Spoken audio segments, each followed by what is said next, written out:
everyone, and welcome to episode 16 of the Fifth Meeple Board Game Podcast. We are a group of diverse friends who offer our takes on the latest and greatest board games to hit our table.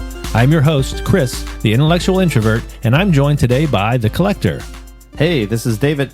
And the guest host. This is Pete. Today's episode is A Tale of Two Towers, where we explore a pair of games that use towers in very unique ways. We'll start by traveling back in time to 15th century Spain, corralling our caballeros for control of the cardboard castillo in El Grande. Then we'll stick around until the 16th century and travel to Japan, dealing with demanding daimyos and fierce farmers as they battle it out in Shogun. And finally, because we just can't help ourselves, we'll determine which game towers over the other as we face them off against each other in our ultimate showdown, the Battle of the Funnest. But before we get started, something seems a little bit different today. David, did you get a haircut or something? Nah, I'm just kidding. Daniela couldn't be with us today as life once again gets in the way, so we invited our good gaming friend Pete to join us today for the discussion. Pete, welcome to the Fifth Meeple. Thanks for having me on today. I'm really excited to be here. Now, we are thrilled to have Pete with us today. He's around our gaming table a lot, and it seemed like the perfect time to get him onto the show. Yeah, I'm excited. It should me be fun. too. All right, well, welcome, Pete. I'm sure we're all chomping at the bit to get into it today. So, David, what is our topic of discussion for today? Yeah, since we have Pete joining us, I thought we'd make the topic center around Pete. So, for those of you who don't know, Pete likes to deluxify a lot of his games or gets the very premium top-notch edition. So, my question is, what are your thoughts on deluxified games, and is it worth the price? I'll kick it off to Pete. Yeah, well, for me, I really enjoy having very good components. It really makes the game much better for me. I love the feel of real metal coins. I had a friend who 3D printed some components for Brass Birmingham, and what I'm doing is I bought some sand. I'm going to put them in the Oh, nice. in the boat. I got some wash, so I'm going to wash those up. So it just makes it a lot better when you're playing the game. You have components. Chris, I know you just printed out some for us for the Shogun, which I think were really great. They really helped me also visually with what's on the table rather than a little token or anything like that. So it's really helpful. I love deluxified games. To me, if I enjoy the game, it's well worth it. Yeah, I would say in most cases I like deluxified games. I think I prefer if someone else buys the deluxified games, and then I go and play it. Although the path I've taken, as Pete alluded to, is I have a 3D printer, and any game on my shelf, I'm looking for opportunities to print things out and just deluxify them myself, because when you get the deluxe version, it's pretty expensive, and you pay for it. But the other thing is, I think there are some cases where the deluxified version might take away a little bit, or at least make it a little more difficult to actually play. I haven't played with the Castles of Burgundy Deluxe Edition. It seems like if you have too much of that, then it just gets in the way. And I've only played Terraforming Mars a couple of times, but I have no desire to get those deluxe pieces because it just feels like you would be taking forever to find the right piece or to get them set up, etc. I agree with you guys. I think when I came into the hobby, I was like, why would I pay more for a deluxified version?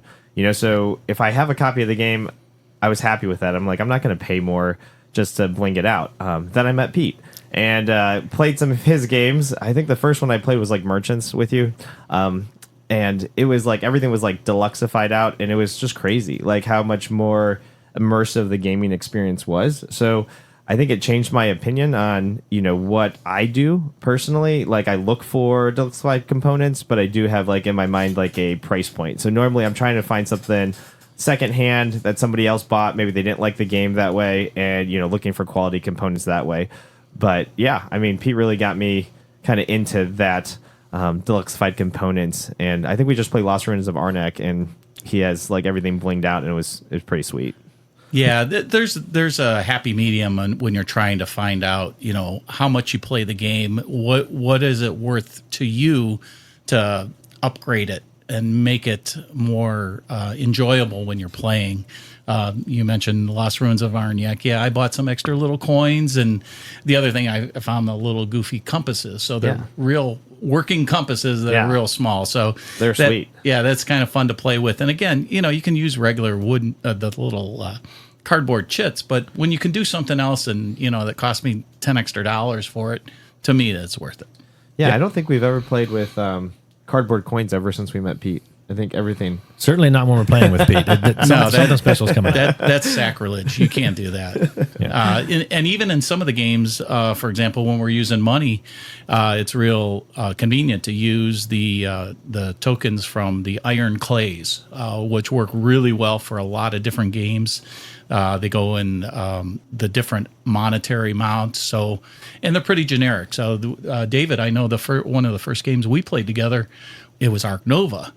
And, yes. And rather than having the cardboard chips, I had those iron clays and pulled them out. And it's fun to play with good components. If you're going to spend that much time with somebody, I just really feel it's worth it.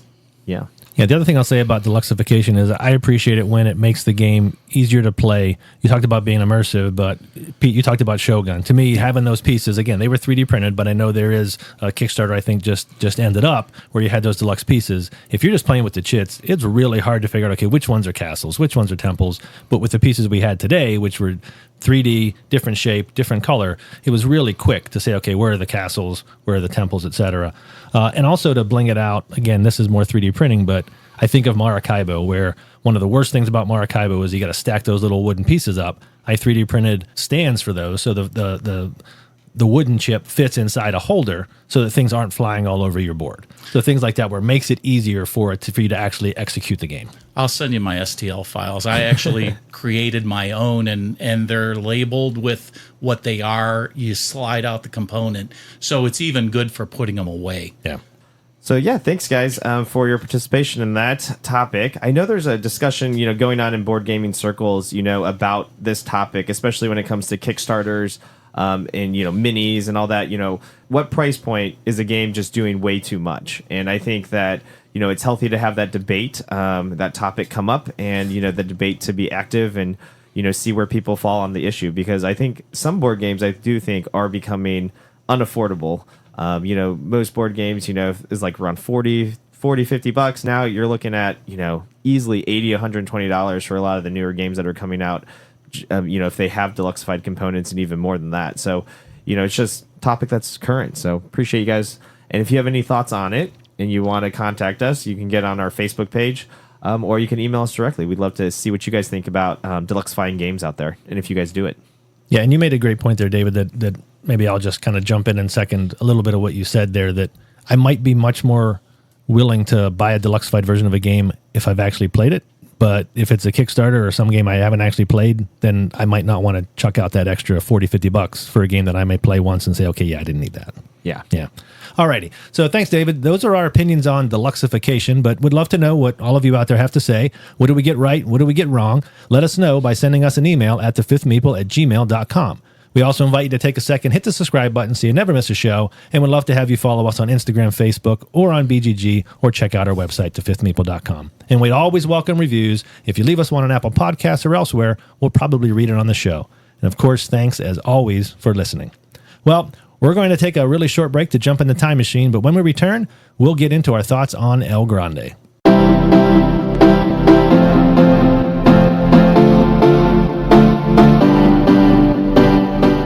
El Grande is a 2 to 5 player area control game that places you in the role of a grande, a member of the high aristocracy in 15th century Spain, controlling events and expanding your influence across 9 regions.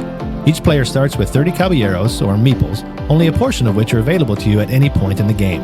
Players are randomly assigned a home region, where they place their grande token along with 2 of their caballeros. The king is also randomly assigned to a region. A round starts by revealing 5 action cards available for drafting. The actions on these cards are the only actions available during the round, and cards are not replenished until the next round. Each player then chooses 1 power card from their hand, each of which depicts a number between 1 and 13, determining order of play for that round. Each card also depicts a number of caballeros that will come into play. You start your turn by choosing one of the remaining action cards, which allows you to take the depicted action as well as place a certain number of your available caballeros onto the board in 1 or more regions adjacent to the kings.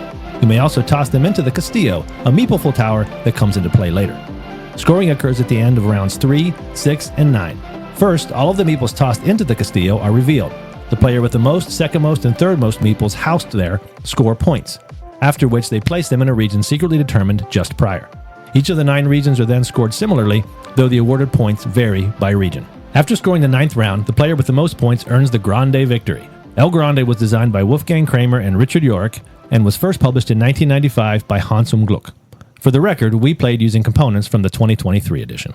Okay, guys, so here we are in 15th century Spain to talk about El Grande. This game was first released in 1995. It's almost 30 years old, but it still packs a punch for most of us. What are some of your favorite things about this game? Well, for me, El Grande is just a really easy game to play. It's not super complicated. It's easy to teach. There's not many complicated things to do with it. You have a couple options and you make your decisions based upon the cards that you have in front of you or the decision that's facing you. Yeah, I mean, to me, the biggest thing that I like about this game is just how well I feel like the design has held up over time. Like, there's a lot of games that you can play from 1995 that you're like, wow, this is not really great. But I think with El Grande, especially it getting reprinted, you just see the basic mechanisms and how much they shine out in, like, the player interaction that's involved. Because every game, I feel like, is very different based off the people that are at that table. And I really do feel like this is a game where the players actually have a lot of influence over actually what happens. It's not every game. Some games kind of play themselves, or maybe it's more of like a solitaire. You know, you're playing with people, but you're doing kind of a solitaire thing. I think this game, you know, you're constantly watching on your turn what everybody else is doing, and you're constantly engaged. So it's not simultaneous play, but it is something where it's like, I want to see Pete and what he's doing. I want to see what Chris is doing before I'm going to make a decision. But your decisions are so fast that it doesn't have a lot of downtime. So there's something to be said about those snappy decisions in that complex space. What do you think, Chris? Yeah, well, I agree on the decisions, and the fact of the matter is you're really only taking 9 turns. The game lasts probably, whenever we played it lasts somewhere between hour 15, hour 30, and there's only 9 actions you're taking, but it seems like you have done so much at the end of that game, even though there's only 9 actions. And of course, there's things that happen at the end of rounds and things like that. But I feel like, man, there's a lot of decisions to be made without really a lot of decisions to be made, if that even makes any sense, right? So that to me is one of the great things about the game. And I agree, Pete, you talked about easy to teach.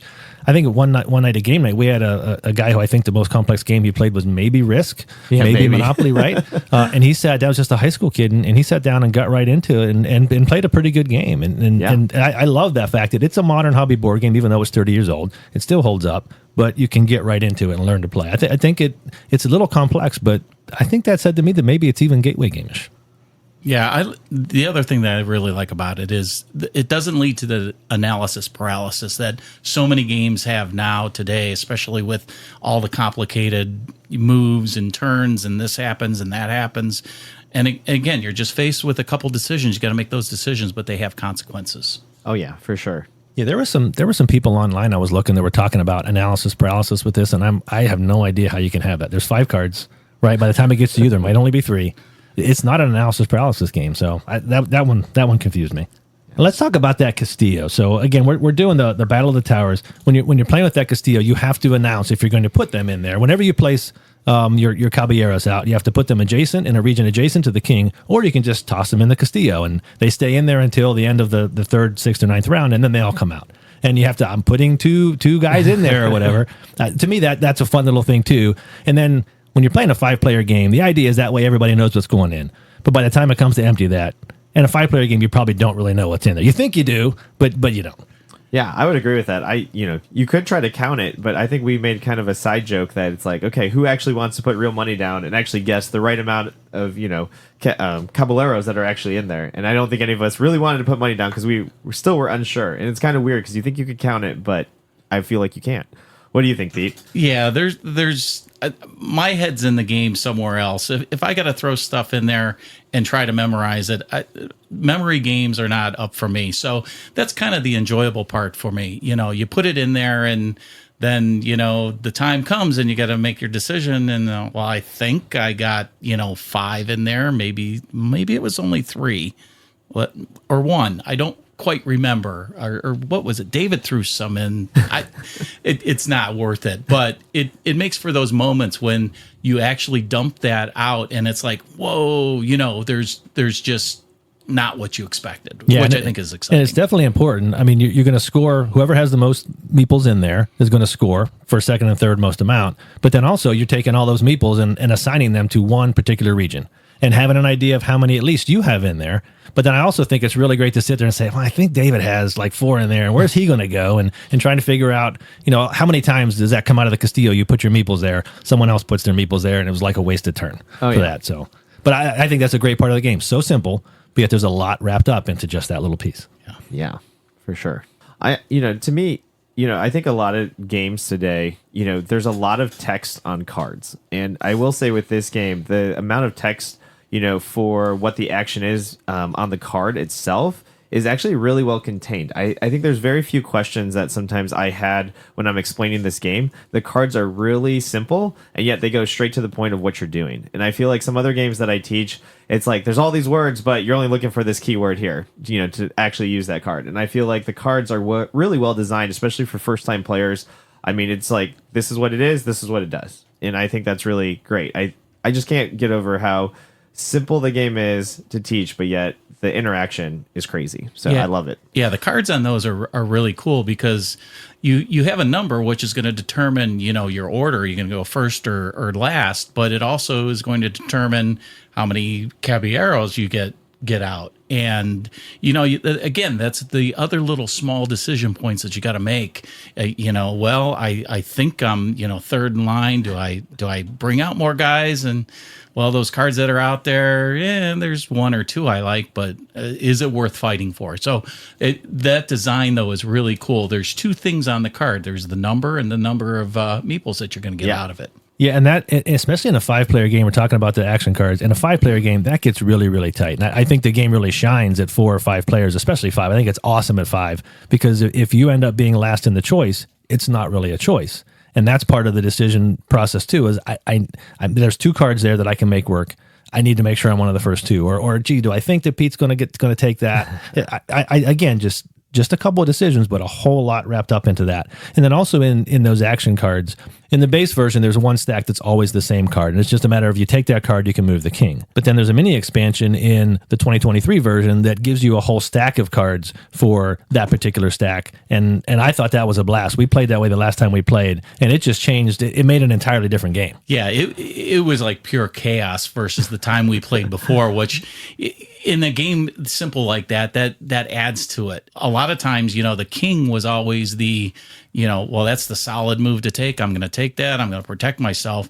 There were times that king came out and nobody wanted it. And now you're fighting not to get a card because it's going to do something bad to you. Yeah, or you desperately need that card to move the king, and it's not coming out that time. It's like, oh, come on, this is totally different. But it was awesome. I really, really enjoyed that version of the game. I think I would never play without it. Yeah. All right, guys, what about anything that didn't hit the mark for you? Any frustrations or issues or anything like that with El Grande? The random setup for me is a little tricky. The last game that we played, I got boxed out in the corner to start. All 3 of us or 4 of us were fighting up in the north. And Chris, I think you were down in the bottom, just, sunning yourself. Just hanging out by myself. Yeah. Yeah. And, the king was close to us. So, there was no way to really interface, which I think is a cool thing. But that was the one thing that kind of threw me a little bit. I think it might be fun if you were to try to select where you're going to go, but then again, then there's duplicates. So that was probably the only thing. It's not a game breaker for me, but it was just one of those things that, it is what it is. Yeah, and that for me falls into, I think one of the topics, David, you had a couple of weeks ago was, what do we think about randomness and luck? I think you asked about luck, and I said, well, I think it's more so randomness for me. I enjoy that as what I'd put that in the randomness category to where, hey, you're going to get a region, you got to deal with it. I'm okay with that, and then I just have to figure out what to deal with it. But I did get the better end of the deal, right? Because nobody was around me, and you had to work to be able to take it's an area control game. And if nobody can get to my stuff, that's really, really good for me, right? Yeah, I almost wish, so kind of what they're both talking about is you are dealt like all the territories and you just randomly deal 1 card each person, they flip it over, and that's what they have to start the game with. It's almost, I don't know, I prefer it maybe because is there only 9 territories? Is that why they don't do? Because I was like, it almost, Shogun, well, we'll talk about Shogun here in a little bit, but, with the way that game starts off is there's 2 cards and you get to pick one of those territories. I don't know if that would help or hurt this game, but I do like a little bit more choice, so. You could still have, dealing 2 out, you could hit, the way Shogun does it, here's 2, pick one, and then whatever you don't pick, it stays there. You could theoretically do that way. Maybe we'll try that sometime, but again, with only 9 territories, I don't know. I think it was just weird that it happened that you all were up at the top. I was down by myself at the bottom, so. Yeah. cheating like normal. No, I'm just Well, messing. no, I'm hey, just man, messing. just I'm just taking messing. I'm advantage. just messing. Chris is lucky. What can we say? And I mentioned earlier, for my part, that I think the game is better the more players you have. I think it's awesome at 5. Conversely, I don't think it's that great if you're going to play with 3, because again, I think those action cards and the conflict there. If you're playing with 3, it's much more likely you're going to get what you need. There's much less conflict involved. So to me, it's great that it plays awesome at 5. I think at lower players, though, for me at least, it suffers a little bit. Yeah, the game's a lot more loose at lower player counts, and it's a little bit difficult to tighten it up because there's always going to be actions out there that aren't chosen. So, in a 5-player game, every single action is going to be picked. So I like that because there is consequences if you're, on the bidding, everything. It just makes every choice, every decision you make a little bit more magnified. But yeah, what do you think, Pete? Yeah, I think I wouldn't play it without 4 or 5 players. I haven't played it at a lower count. When I did go over to my sister's, we were going to play it at a family game night, and we actually had more than 5, so we picked a different game that supported more. But yeah, I think this game, you want to go with the full count, 4 count. The 3 count, I would like to see what it is. It's not area control, so you're not fighting each other so much. It's majority control. So, you can even have that overlap. It's just, what that back and forth is with those numbers of players. Yeah, I think with more players, though, ties come into play, and ties can potentially get you completely out of the scoring. And because we play a lot of games, we know how to manipulate it. We're sitting there doing that and looking at, okay, how can I screw over David? How can I screw over Dave? Et cetera. So, which again, I like that. I like that version. Yeah, I would say my only final kind of small complaint about the game is a component issue, which I hate talking about. But it's with the secret disc where you choose the region. Maybe we didn't build them right, but the version we got, the arrow really doesn't stay on some of the ones. Some of them are really good, and you point to one of the regions, and the arrow stays there because you're supposed to have it face down. But the moment you turn it face up, I think 3 out of the 5, they just kind of spin. So, you're kind of trying to put it there because it is an important part of the game when, you're kind of disguising where your Castile, caballeros go. So I don't know if anybody else experienced that, but I was a little frustrated because I was it's not a game breaker, but it takes away from the experience, right? You can't just slam it over in the HUD. Yeah, exactly. You got to very carefully turn over so your Neil doesn't move, because then people are like, "Oh, you just switched it," and you're like, "No, I really didn't." Yeah, so, yeah. I think I like that component over the cards, though, where you're deciding which card it is. If I had to pick a card and put it down, I think I like that component better. I just don't know that the execution maybe was as good as it should have been. Yeah, the component concept is excellent.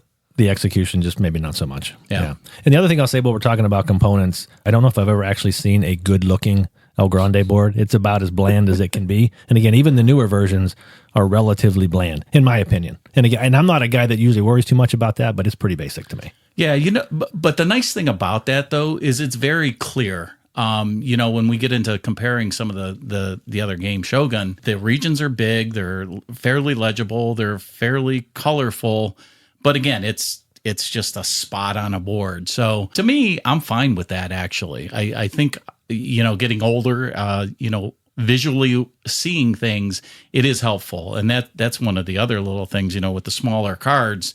Fortunately, with that, the items on the cards, the information on it is very clear and legible. So that's a plus for me. But yeah, I appreciate that point, because we just finished playing a game of Shogun, and finding what territory it was you want to do something was a pain in the butt every time we had to do it. That doesn't happen in El Grande. Yes. And part of that's because there's only 9 places as opposed to 45. But then, it's just real obvious where you're going and what you're talking about. The other thing that I'll say, and I don't think this is a frustration until it's used against me, and then it becomes a frustration, is there's a couple of cards in that action deck that are veto cards. And if someone takes that, they can play it when you try to take an action, and then all of a sudden you can't take that action.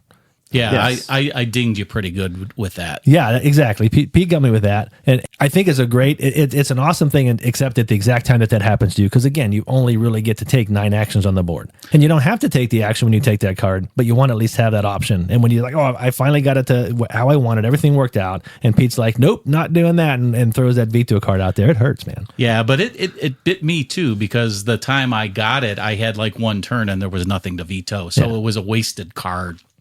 Yeah, I think there were 2 cards in it. You took them both. Did you know? Yeah, that game, yeah. I think there is an option that you don't have to play with those cards. But I like the idea that they're in there. I just didn't like it when it was played against me. That's all. So which again is awesome. So Danielle will be sitting there. You love to lose, Yeah, Chris, I would say that's one of my positives when it's played against you. So I understand. Perfect. Yeah, the only other thing I'll say is I saw some people again complaining online that the game's too long. I can't imagine that. The game is not too long to me. Too much analysis paralysis. I don't see that either. And then that you can't see the action cards. It's too hard to understand them. I thought they were pretty easy. So I saw that online, but I can't share that feeling. Yeah, to me, every time we play it, even if it's like an hour 15, hour and 30, it doesn't feel like that. It's one of the games where when I'm done with it, I'm surprised at how much time has actually gone because the game plays fast to me. So I can't really attest to that either. Yeah, it's a quick game. It's an easy teach. Very fun. All right, David, let's head into the collector's corner. How does El Grande hold up on cost and value? Yeah, so right now, El Grande is actually a decently hard game to find if you're looking for different versions of the game. So the version that we just played was the new one that just came out last year in 2023.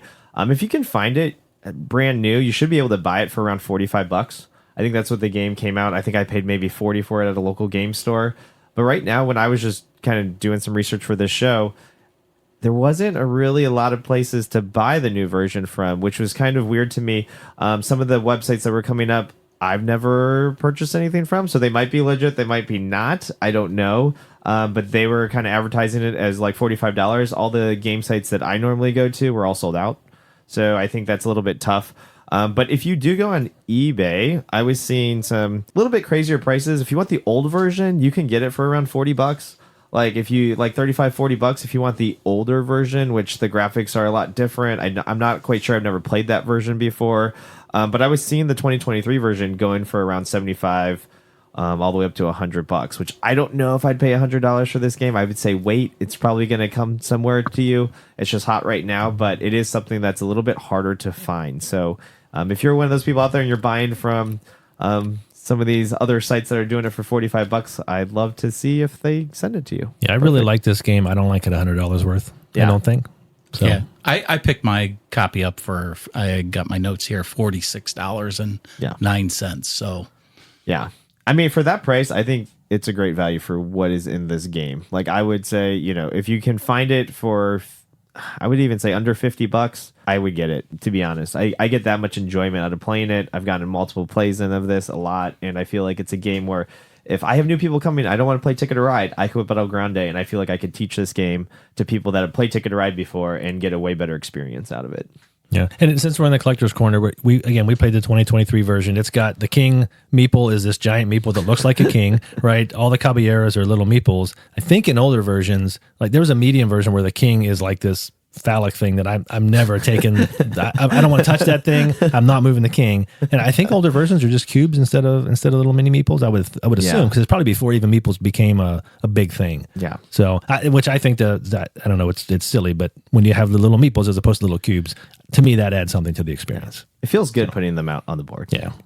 All right, guys, great discussion so far on El Grande. Let's wrap this up with some final thoughts. I'll start. I really, really like this game. One thing that didn't come up, but I'll mention it. El Grande actually won the Spiel des Jahres back in, 1996, right? 28 years ago. I can see why. I think it deserves it. I really appreciate this game. If someone wants to play it and they mention it, I'm going to that table. And I'm probably asking for it too if I know that's on their shelf and we're looking for something to play. That's for me. I'm saying let's play El Grande. I'm up for it anytime. How about you, Pete? Yeah, I mean it's a great game. Well, we take it to church night. That's the kind of weight game it is. Again, easy to teach, easy to get involved in, fun. The other thing too is there's some interaction there too when you're dealing with the what am I going to do? There's some negotiations going on sometimes is like, I'll move my guys over there. And, I think Chris is getting a little too head, let's do something with him. So that's the other thing that I like about the game is there is that interaction. So you fit right in. I mean, you're talking about targeting me. So David's just enjoying the heck out of you being at this table. Yeah. So, we'll talk about who won the last game. Yeah, I mean, to me, I like this game. I like the mechanic for, an area majority game to kind of teach people a different game that maybe they're not used to, but yet could still have a lot of fun at a really kind of simplified version that is just really great at its core of what it does. And I feel that, the other thing I like about it is for a lot of new people, they might see the board and they're like, oh, this looks like Risk. I think that just because of the territories, But I think the benefit of this is that nothing's really getting taken away from their board. So yes, there are cards that can take away some of the caballeros that people put out, but for the most part, your caballeros are always on the board. They're just moving to different places, and for whatever reason, that feels good to new players. That like they're not getting stuff killed or taken off the board. It's just maybe now instead of they have 3 and somebody else has 4, so it's a little bit different sometimes. I feel like with newer players that don't necessarily like the experience of like, hey, somebody attacked me, I got my pieces off the board. Teaches them, hey, you can still go to the same space as me.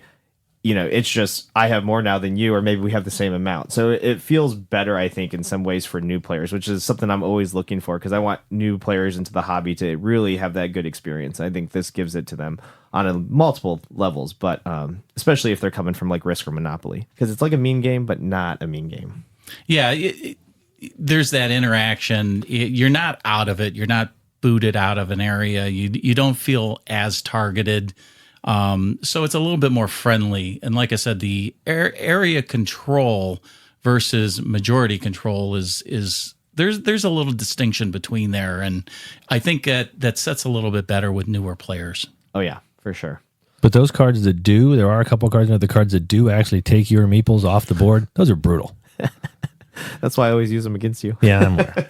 All right, well, we all just got released from the Castillo, so we are going to hop back in the time machine and shoot about 100 years forward for Shogun.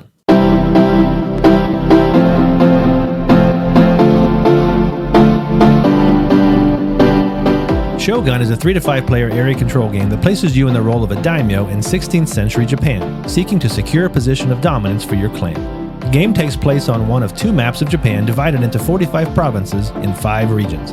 Play begins with players drafting provinces and placing initial armies within them. The game then takes place over 2 years, with actions being taken during the spring, summer, and fall, and scoring occurring during the winter.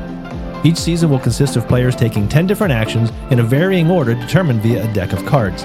At the start of each season, you assign a province card to each action, or may also use dummy cards to avoid taking that particular action. After bidding for player order and determining special powers and conditions, each action is conducted in that player order. Actions include building castles, temples and theaters, confiscating rice, collecting taxes, deploying and moving armies, and battling. You must execute every action you're capable of according to the plan you laid out at the start of the season. Certain actions anger the farmers, potentially causing a revolt that can ultimately lead to the loss of the province. Battles take place by tossing the associated armies into a specially designed battle tower, a modified dice tower that allows some cubes to remain within the tower while others pass through. Those armies that exit the tower represent each army's strength, thus determining who wins the battle. When winter hits, players must feed their residents with the rice they've confiscated and resolve any resulting revolts. Points are then earned in various ways based on the number of provinces and buildings each player controls. After the second winter, the player with the most points towers above the others as Shogun. Shogun was designed by Dirk Henn and was published in 2006 by Queen Games. All right, Shogun in 16th century Japan. This is another oldie but goodie. It's almost 20 years old as well. This is definitely a heavier game than El Grande, and it has a lot to like as well. What do you guys feel are Shogun's best moments or characteristics? So one of my favorite parts about this game is the actual cube tower. So when you battle, you put your cubes in the tower, and you hope that they don't get caught and your cubes come out and the other person's doesn't, because basically it's a 1-to-1 ratio when they come out. And so a lot of times I think the tension of, hey, I might have more guys, I'm throwing it in the tower, we'll see what random chances, or maybe I'm the underdog going in, but I know I have cubes in that tower. To me, that's one of the favorite moments of this game, just watching everybody's faces as those cubes kind of drop out, and then making fun of our other friend Dave, who happens to come here and he can't really, put the cubes in because they're all sticking to his hands, and then everybody's kind of yelling at him because they're coming out randomly, and the battle's taking a really long time. But hey, I love it. That's a fun part for me. Yeah, I agree. That's probably the funnest part of the game. Dropping those in. I'm too bad I was on the wrong side of the table. Otherwise, I think the outcomes would have been a little bit different. Throwing them in or dropping them in. I could probably influence them a little bit. But the other thing that I think I find unique and I like about this game, I do like heavier games. You guys know that. The heavier, the more I tend to gravitate to them. I'm not really good at it, but I have fun. But this one, the thing that really appeals to me about this is the programming part of the game. because you're looking at what potentially is going to happen. You are then potentially figuring out, well, I want this to happen in this area. And the thing that I really like about the game is you can kind of have the plan, but you don't know how it's going to unfold. And that's the beauty of the game for me is, you could have the best of laid plans and they can, just get flummoxed really good. Or, you could also be fairly strategic and people not see what's coming and really get them good. So that's the fun part for me too. Yeah, I love that puzzle of the program, and you only have partial information and probably only have part of the partial information as well. So I mentioned in the description there's 10 actions that are going to happen. It's determined with cards, but you only see 5 of those cards. When you're doing that planning, you only know what those first 5 are. And the next 5, what order they're going to come out, you don't know yet. So you can see a little bit, you don't know the rest. And then there's the battles and the fact that, hey, you've got a card out there that's going to help you take an action. If someone comes in and destroys all of your armies in that province and takes it away from you, you don't get that action. And trying to figure all that out, to me, is a fun puzzle to put together. And inevitably, we talked about Dave earlier, inevitably Dave's over there, I didn't have enough for this, or I didn't have enough for that. And we're all doing that. I think every time I play this game, I do the same thing. I'm like, I thought I'd have, you're sitting there, you need 3 chests left and something didn't work out and you've only got 2. But it is kind of a weird dichotomy where there's this really, really heavy, you got to plan it all out, and it's all about what kind of strategy you put together. And then when it comes time to battle, you just throw things in a dice tower and see what comes out. And then they're not all coming out. And so that's a little weird. But again, I agree that tower is probably the most fun part. I'm not quite sure it's fair, but that's okay. That's part of what the game is, I guess. Maybe all's fair in love, but nothing's fair in war, I guess. I don't know. Yeah, I think the programming is definitely, if you're not used to it, if you haven't played a board game like that before, it's definitely something to get used to, because it is a little interesting, because there's a lot of thought process that goes involved. Because if somebody, like Chris was saying, does kill, if you're like, hey, I'm going to tax for rice, and somebody takes that property, they take that territory from you, you don't get rice.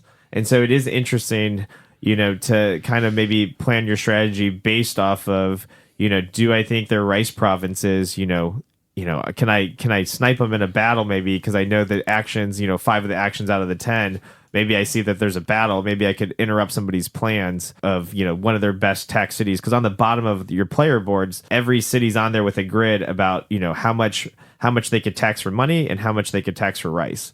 So I think it's interesting, maybe to base off that, but that's kind of next level. I don't know if everybody's paying attention to that. Yeah. The flip side on that, though, is there is a little bit of analysis paralysis, and not only that, but actually messing up and putting the wrong cards down where you think you're doing one thing.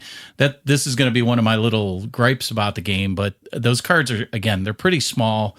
Looking on the board, some of the colors were actually off to me, especially if you're looking at the bottom of that board and it's like, a light green and a dark green, and they don't quite match up with the actual board, at least for me or my eyes.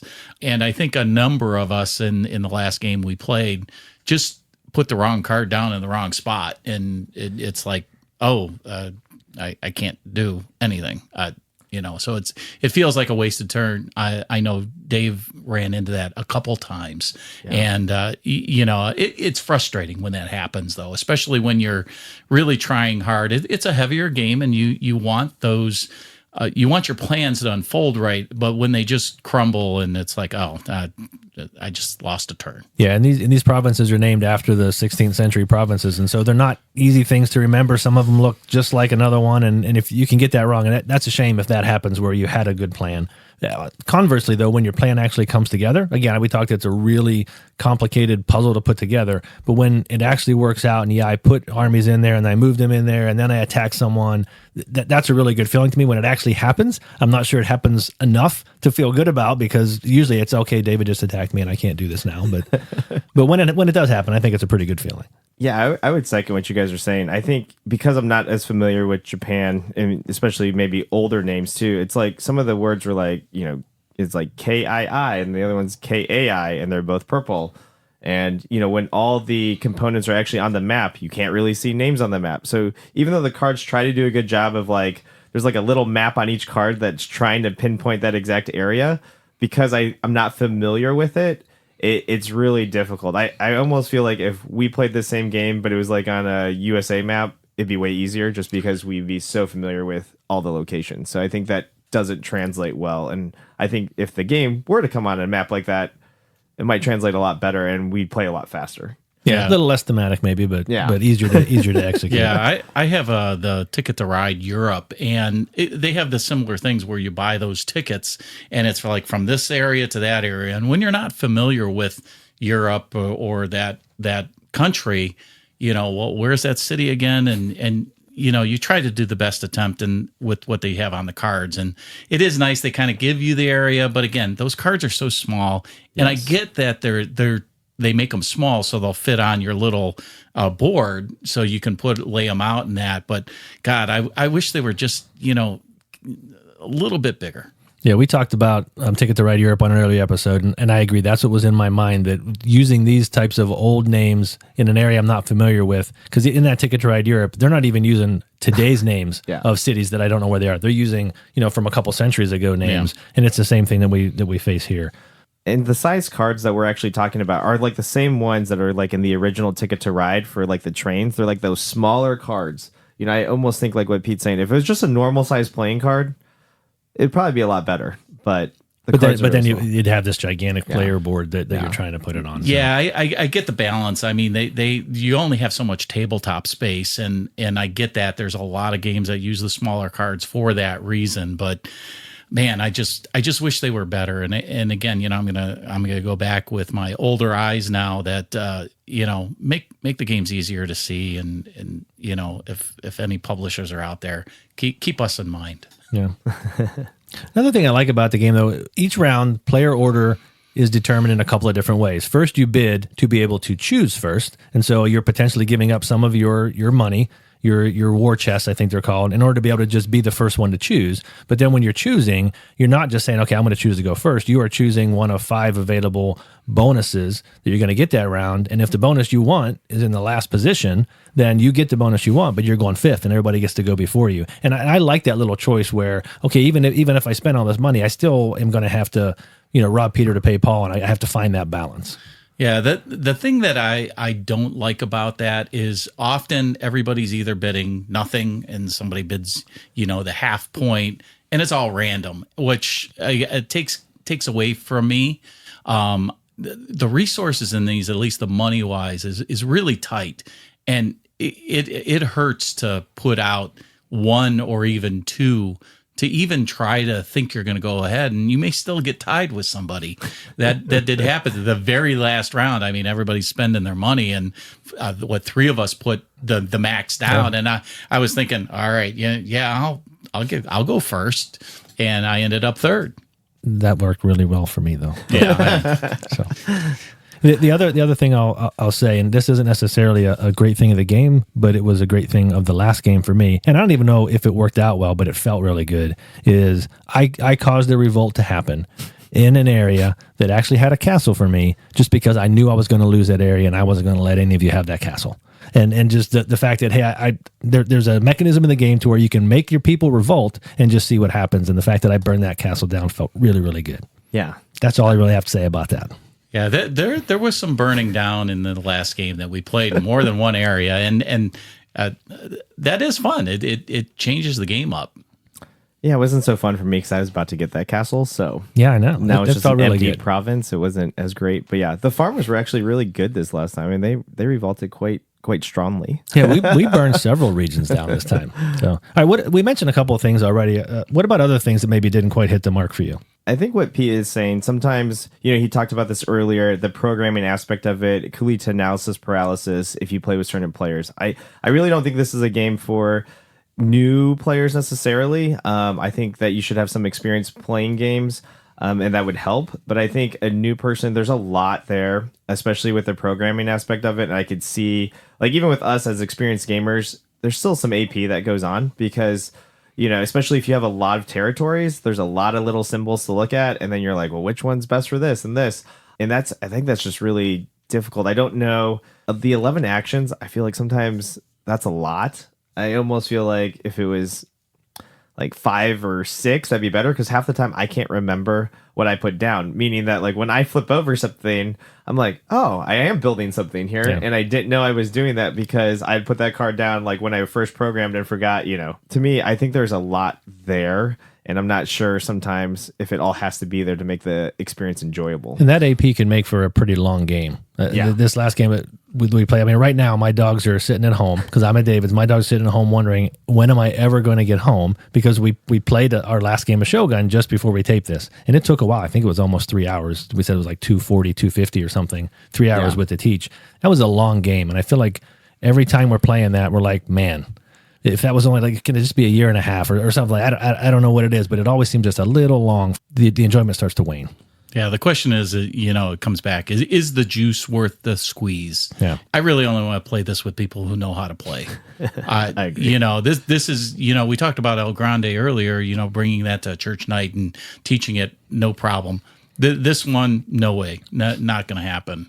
Well, and even with people who do know how to play, keeping track of those battle rules. It seems like every time we have a battle, certainly in the first year of the game, it's okay. Well, they're revolting. What happens with the farmers? They're not revolting. Well, what happens here? And it is like you spend the game's long enough already, and now we're constantly getting out the rule book to say, okay, how does this particular battle work? Yeah, this is a game ripe for a cheat sheet on setup, Yes. on what the rules are when the battles happen, because they're kind of all over in the rule book. And I know we didn't really talk about the rule book much. It's okay, but you really got to dig for the information. I remember reading the farmers stay out of the battle, or they're always removed from the thing, and there's just some little challenging parts that corner cases you got to remember. Yeah, and it's like I know what's in here somewhere. I just can't figure out for how this rule book is set up where I'm supposed to go to find that piece of information I'm going for. Yeah, It's Right. not a great rule book, and maybe that's because hey, we're playing with an older version.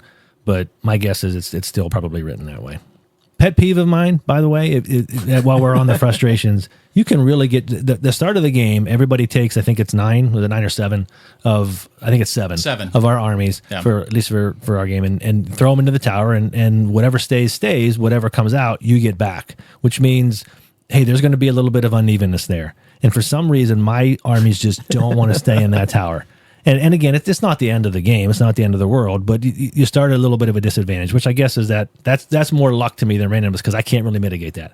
It is what it is, and now I have to deal with it. And I don't know how else to do it. That's kind of a central part of the game, but that's always frustrating for me when you throw them and you're like, okay, I think Dave and I both were like, okay, we got nobody left in there. Or maybe Dave had him in there this time, and I think your dad didn't. Yeah, my dad didn't get a single one in there. Yeah, the nice thing about that, though, is when things get thrown in there and they don't come out, sometimes that works out for you in the long run. I know you're saying seeding it and starting that way, but I think, as the first battles go on, all of a sudden there's things in there. I know David, at the end of the night, they're like, well, how many were left in there that, never came out? And that's another component of it. I think some of us had 3 and some had none. Yeah. So, I think in the long run, it probably balances out, but it's that randomness that makes for the game. Yeah, I think once the game gets started and we're battling, I'm okay if some of mine stay in because I know they're coming out later. That initial seeding, it's just they're either there or they're gone because they're coming back to you. But yeah, I think sometimes I'm attacking people just to try to get some things in there or to try to get yours off the board and stay in there so that you can't attack me with them. And which I think is an interesting part of the game where sometimes, you're doing things not to influence this battle, but to influence a potential battle later. Yeah, I would say that's definitely one of the positives. Like, there's not many games where you're like, I'm going to attack you with one guy just so that I throw in 10 of your defenders in there, just try to get them caught so that I can attack you from the other side with the main army. You don't really do that in a lot of the war games. I will say, for one of my things that, I'm frustrated a little bit with the game is some of the fiddliness. We said it was a long game, but that's because, like, there's a lot of upkeep in between, I feel like, the seasons. Like, we were trying to divide it out, like, you shuffle here, you do these, but, like, all the cards, there's, like, 3 or 4 different, I guess, game components that have to be remixed up. You're throwing cards back and forth because you need to get your guys back. And I just feel like that adds so much time to the game where it's not just necessarily smooth. I don't know how to maybe get that to be better, but, like, even with us knowing kind of our roles and trying to go fast, there was still a lot of downtime in between, I feel like, rounds, just trying to set up the board and then, trying to program. So, I think that it helps when you have newer players, like my dad was playing with us this last time. just letting him kind of do his thing. So we were all kind of doing the upkeep because it was taking him just, because he wasn't familiar with the game. But for me, it was just like, I was always trying to rush my decisions because I feel like I had 3 different tasks I was trying to do in between the rounds. And then I didn't want people to wait on me. So I think that is tough sometimes. There's a lot of upkeep in this game. Maybe the new Kickstarter version will help some of that. But there's a lot of stuff that you're doing in between rounds, I feel like. The cadence in the game can throw me off a little bit because sometimes, we flip over and it's, just, gather resources or put your meeples out. But then when the battles ensue, everything kind of stops and, okay, well, now we got to go in order. And then maybe the next card is just grab your thing. And so it kind of doesn't flow all the time. And I think that kind of leads to a little bit of that. You use the word fiddliness. I think that's probably even call it something else. Just I lose the flow of the game. Yeah.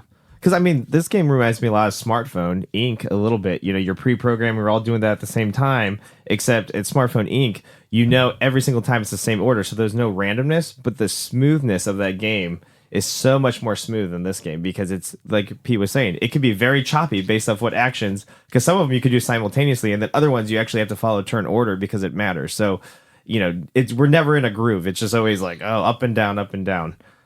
Yeah, the last thing I'll say about this with respect to frustrations has to do with components. And again, I know it's an old game, but I don't think in the newer version some of this stuff is addressed either. But there's 45 provinces on a board. It's a decent-sized board, but we touched on it a little bit earlier. You can't tell where things are. Even if you can see the names that you can't pronounce, it's really tough to see how many buildings are there, et cetera.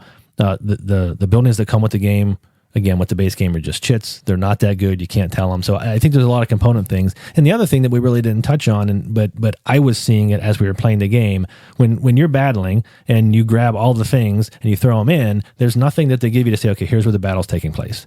And there are a lot of open places on this board where there's nobody in the province. And someone's got to be paying attention. Okay, where were we? And the same thing happens with the revolts when we go through and say, okay, I'll take rice. Now, who had revolts? And you can't just look and say, well, who's got 2 things there? Because if they didn't, they might have had 2 things there from before for revolts. And so keeping track of some of that when your mind's already sitting here hurting from everything else you had to do can just be, that's a little bit of a frustration that doesn't need to be there. Yeah. All right, so let's take Shogun into the collector's corner. David, what's the scoop here? Yeah, so this is a tricky one. Shogun just came out with a Kickstarter recently, so if you missed it, I don't think you could still get it, but it was going for around $100. But it was also, an upgraded Kickstarter version with a lot of the expansion packs and stuff like that. The version that we played was Shogun, the 2006 Queen version. And, right now you could probably find it for around $65, $75 if you on Facebook Marketplace. If you're looking on eBay, though, the prices are like $80 to $100, and even for the older versions, it goes up even more. I was seeing copies like $140 sold. So I think that there's still a lot of demand for this game, and that it is flowing. But the prices definitely are up there. The big box Queen version that we have right now, you can find a copy on Amazon, and it starts at $150. So it does include the 4 expansions, but it's $150. So this is something that was tough. I found this game actually on the Facebook Marketplace from a gentleman up on the other side of Ohio from us, probably like 40 minutes away on the other side of Cleveland. And he sold this game to me for like $20 just because he knew I would play it. Like, I think, if you can find somebody that's like, hey, I just want to, give this to somebody who's actually going to use this game, maybe you could use that to your advantage, because I think he wanted more. But when he found out kind of who I was and that we were going to play this game, he was like, hey, I'll do a deal with you. I was like, perfect. Yeah, $20 is pretty good price. Pretty good price. Yeah. I know. Fantastic. All right, guys, any final thoughts on Shogun before we resheath our swords? Shogun's a good game. I like I said, I like the heavier games. There's a lot there. I got to be in the mood for it, I think, and have the right group. So that's one of the big things for me with Shogun. I do enjoy it. I think the programming part of it is great. And the tower, you just can't beat the tower, right? I mean, it's just those fun moments. So yeah, so for me, Shogun is definitely fun to play. I do agree with Pete. I think you do have to be in the mood for it or with the right players to play this game to make it really sing. But I do think when it does sing, it sings really well. If like the Cube Tower is something that, definitely stands out. That's what attracted me to this game in the first place. I was watching, some videos of this game and I was like, oh, the Cube Tower, that looks cool. So just a different way to do battle than rolling dice. But it is a game where if you think you're going to go in there and you're going to battle a lot, I'm not quite sure that that's the game you're looking for, because at the end of the day, it's still about points. It's not necessarily, how many territories you own or even how many battles you win. It's still about points at the end of the day and how many buildings you own in different provinces. And so if you're just looking for like a straight up like different version of how to play Risk, this is probably not your thing as far as that goes. Because at the end of the day, you're going to get 6 battles at most if you battle every single season in 1 year. So that's 12 battles you can possibly do. And I don't think you're going to battle every time based off of your cards. Yeah, I think if you do, then you're probably going to suffer. Yeah, you're going to suffer. Yeah. I like Shogun. I don't love it. I think this is a game where if it comes out every once in a while, I'm going to jump at it. I'm going to enjoy it. But once I've played it, I'm probably not looking to play it again for a little while. I would also say if you're at a game night, play this one first. Don't save it for the last thing when your mind's already taxed. And now you say, okay, now we're going to bring out Shogun, and it's going to be a brain burner that's also going to last a little bit too long. So plan appropriately when you're going to play it. But I like it. I don't love it.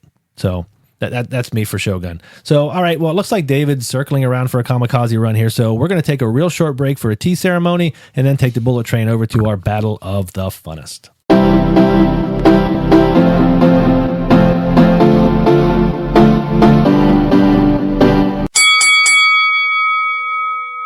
All right, everyone, the moment of truth has arrived. It's time to separate the men from the boys, or more appropriately, the games from the toys. We're going to put these two towering games head-to-head against each other in the ultimate face-off. In one corner, weighing in at 2.99 out of 5, with an overall BGG rating of 7.8.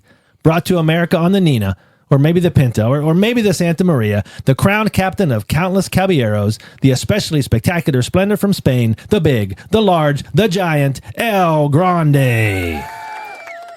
In the other corner, weighing in at 3.36 out of 5, with an overall BGG rating of 7.5, reigning supreme in the land of the rising sun, faster than a speeding ninja, more powerful than a sumo wrestler with a samurai sword, able to leap Godzilla in a single bound, more fun than an anime special about origami, never a daimyo a dozen, domo arigato, Shogun.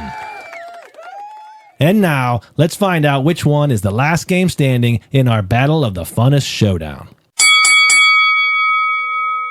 Okay, guys, you remember how this works. We're going to evaluate these games head-to-head in 5 different categories: theme and production, mechanisms, value for your time, replayability, and the fun factor. We'll each choose which game we think outdoes the other in each category, and the game that gets the most votes wins that category, and the game that wins the most categories takes the prize in our Battle of the Funnest. So, let's get right to it, starting with theme and production. I'm going to kick it to David. Yeah, so for theme and production, this is interesting, but to me, I'm going to have to go with Shogun actually on this. I think the theme actually comes across better. I think when I play El Grande, it could just be any map. I wouldn't necessarily need to have it be in the area it is. But for Shogun, it just stands out because I do feel like I'm battling in feudal Japan. So for that reason, theme alone, I would say production, is a little bit more iffy, but theme alone, I think takes it for me on this one.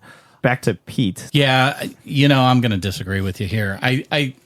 I think El Grande the production is probably just a little bit better for me. The other things with the production for me is just the quality of the components, and again the board is much more easier for me in El Grande. So I'm just gonna go with El Grande. Chris, what do you think? Yeah, this is an interesting one for me because of how we put the category, theme and production. I think theme, Shogun's going to take it. It's definitely more in the theme. Production, I would tend to go more to El Grande. And so I'm sitting there wondering, okay, then which one's going to take it? And I just have to go with the fact that, hey, that battle tower in Shogun and the way it's put together and the way it works, I think is going to have to take it for me. So I'm going to go with Shogun, but I think it could really go either way, and we'll see if that comes back to bite me later on. But that means that Shogun is the winner on theme and production. We'll go to mechanism next, and I'll come right back to Pete. Yeah, mechanisms, hands down, I think Shogun's got it. There's just more options, more stuff to do. There's more planning, programming. The mechanisms in El Grande are again, very simple. You choose a card and you do something on the card. There's consequences with that, but as far as mechanisms go, I think it might be close to borderline on too much, but I'm going to go with Shogun on the mechanisms. David? Wow, I think we're going to have to disagree on this one, Pete. I'm actually going to have to go with El Grande on mechanisms, just for the sole fact that I feel like each thing that you do, even though it's simple, has so much depth to it. And I feel like every time I play it, I don't realize how much depth I'm actually getting until I play it again. I'm like, oh, I see this now. I see this. I'm peeling back layers of that onion. And yet, I could play with somebody, and me, if you listen to this podcast, I could play with somebody that's never played before, and we could have a good time at the same table playing the same game, maybe a little differently, but at the same table. So for me, it's El Grande with the mechanisms, simple but satisfying. Going over to Chris. Yeah, I feel like we're ganging up on Pete here, but I feel like mine are so close because I think when I look at which one has the more interesting mechanisms, I think it's Shogun by far. But when I look at which ones actually execute them and how well they come off as you're playing it, I have to go with El Grande because even though the mechanisms are really cool in Shogun, they also can tend to be either clunky or that you get a lot of analysis paralysis and things like that. And so I'm going to go with El Grande, but again, with a nod to Shogun, knowing that I probably could have gone either way. But mechanisms goes to El Grande. It is 1-to-1 in our battle. We're going to go next to value for your time. I'll start on that one. To me, I mentioned it earlier. Shogun is I just always feel like it's a little too long. And El Grande, it's just a blast from the time you start. And in less than an hour and a half, it's over. So it's El Grande easily for me. I'll go to Pete. Yeah, El Grande, for sure. It's a simpler game. It's faster. There is the complexity in there built in a simple format. The time on Shogun, again, we talked about that, just too long for what it's worth.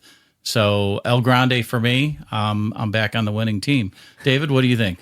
Yeah, well, since the battle's already decided in this category, I'm also going to go with El Grande, though, for the sole fact that right now, as I'm stating this on this battle, there's not many games that I would choose to play that are about an hour and 15 minutes over this game. So, maybe I'll just ride the El Grande wave, but there's not many games right now for that time space that I would play bet more. So back to you, Chris. All right, so a clean sweep for El Grande there, and obviously takes the category then. We'll go to replayability, and I'll go to David. I do think it depends on who you play with, but for me, I still think El Grande takes it.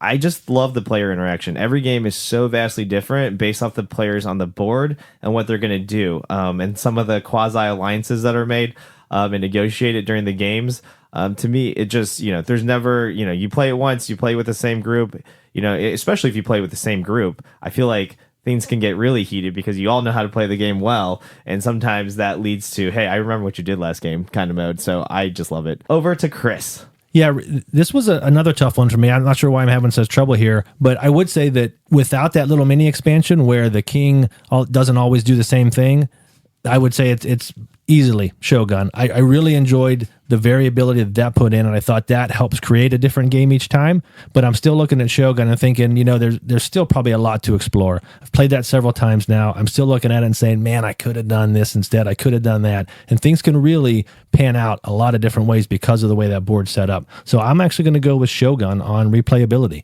Pete, you got a tie to break. Oh, yeah, we're going to break it here. Chris, you are absolutely correct. Shogun just has way more options with that. There's starting positions where you're going at, the double-sided board. There's a whole bunch to do that. Every game, I think, in that is going to be totally different. Where with El Grande, as much as I love the interaction and all that, I think if we were to play it 10 times in a row, I think it would play out very similar. All right, so Shogun comes back with a 2-1 victory on replayability. We are sitting at 2-2 in our Battle of the Funnest, and it all comes down to what is probably the most important piece of a game, at least to a lot of people, and that is the fun factor. I'm going to kick it to Pete. Yeah, fun factor for me, El Grande's the winner here. Every time I play it, I'm going to have a good time. Again, Shogun, great game, but I got to be in the mood for it. When it comes down to just having a blast and moving your meeples around and doing some cool things, El Grande is going to have it for me. So fun factor for me. David, what do you think? Am I right or am I right? I mean, just so we can make an alliance next time, Pete, I'm going to go with El Grande as well. So I do think Pete is right. Every time I play it, I have a blast. I think the people that I play with, people that I teach, they all seem to have a great time with it too. I know multiple people have gone out and bought copies after playing with us on teaches. So, to me, that signifies a really great, fun game is if, you got taught it and you're running out to go buy it. So over to you, Chris. Yeah, this is going to be a clean sweep as well. I think every time we play El Grande, we have a lot of fun. Every single aspect of that game is fun. Even when you're doing the scoring, the first thing you do is all those meeples come pouring out of the tower. That in itself is just fun. And there are certainly fun parts of Shogun, but there's also parts where you just are head down looking at it, getting frustrated with different aspects of it. El Grande is just flat out fun. And so definitely El Grande for me, which means El Grande takes the fun factor and also wins our Battle of the Funnest with a score of 3-2, towering over Shogun to take the victory in our Battle of the Funnest. Well, I think that's going to bring us to the end of another episode of The Fifth Meeple. Thank you, Pete, for filling in. I had a blast. I hope you did as well. No, I had a great time. Thanks for having me on, guys. And hopefully I can fill in again when somebody else needs a break. Yeah, thanks, Pete. It was really fun having you. And we hope you all enjoyed this episode. If you want to get in touch with us, email us at thefifthmeeple@gmail.com or give us a shout out on Facebook or Instagram. Thanks for traveling through time with us. And until next time, may you tower above all that troubles you. See ya.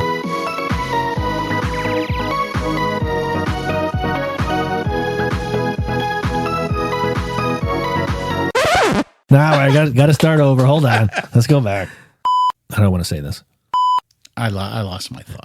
What were you talking about, Chris? Man, it must have been really, really exciting. I'm